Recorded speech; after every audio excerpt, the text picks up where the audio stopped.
आज की वीडियो में हम देखने वाले हैं कि हम लिस्ट को HTML के अंदर कैसे डिफ़ाइन करें।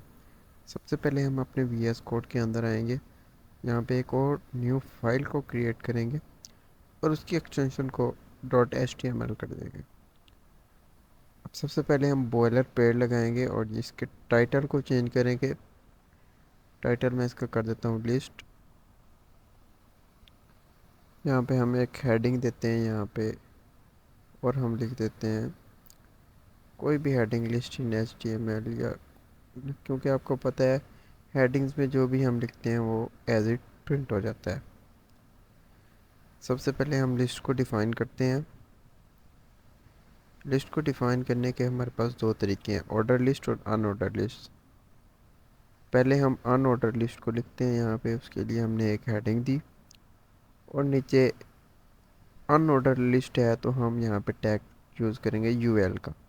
ऑर्डर लिस्ट के लिए OL का, यानी कि ऑर्डर लिस्ट, और अनऑर्डर लिस्ट के लिए UL का।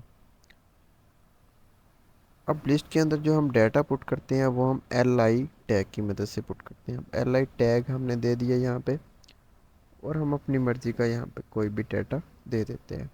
इसको चेंज कर देता हूँ 2 3। इसको लाइव करते हैं। अनऑर्डर लिस्ट हमारे पास कुछ इस तरह से शो होगी। अब हम ऑर्डर लिस्ट को क्रिएट करते हैं।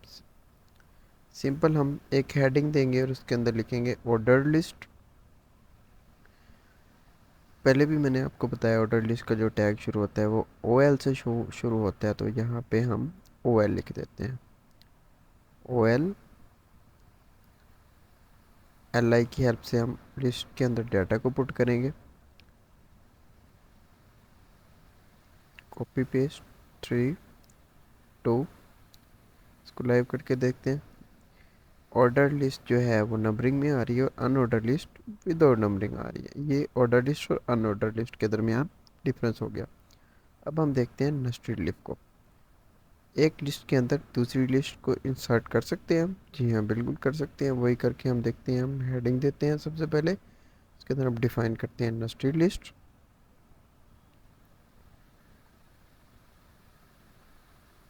नेस्टेड लिस्ट को डिफाइन करते हैं हम, और हम जो है नेस्टेड लिस्ट को सेम ऑर्डर लिस्ट और अनऑर्डर लिस्ट की तरह ही डिफाइन करेंगे। यहाँ पे हम एक टैग देते हैं अनऑर्डर लिस्ट का, और अनऑर्डर लिस्ट के अंदर हम सबसे पहले एक LI बनाएंगे, क्योंकि हमें सबसे पहले एक LI की ज़रूरत होगी अपने डाटा को डिस्प्ले करवाने के लिए।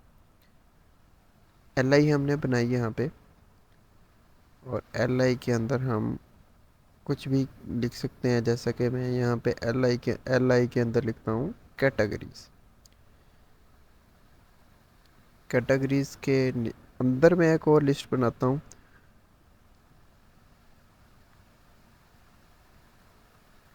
यहाँ पे मैं एक और लिस्ट बनाता हूँ जी, और इसके अंदर मैं कुछ भी एज़ यूजुअल जैसे मैंने ऊपर वाली लिस्ट के अंदर टाइप किया है वो भी यहाँ पे टाइप कर देता हूँ। इसको मैं करता हूँ जी कॉपी, यहाँ पे कर देता हूँ पेस्ट।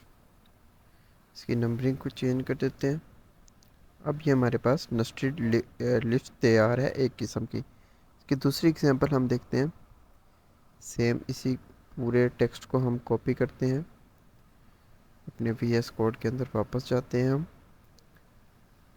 और इसको हम कॉपी करते हैं। कॉपी करने के बाद हम यहाँ पे पेस्ट करते हैं। हम इसके नाम वगैरह को चेंज कर देते हैं। इसको हम कर देते हैं सब की जगह COM, और इसको हम लाइव कर देते हैं। कुछ इस तरह से हमारे पास लिस्ट शो होगी। सबसे पहले हमने स्टडी किया अनऑर्डर लिस्ट को, फिर ऑर्डर लिस्ट को, फिर नेस्टेड लिस्ट को। अनऑर्डर लिस्ट में और ऑर्डर लिस्ट में मैंने आपको डिफरेंस भी बता दिया। नेस्टेड लिस्ट में मतलब कि एक लिस्ट के अंदर काफ़ी ज़्यादा लिस्ट की शमूलियत नेस्टेड लिस्ट होती है।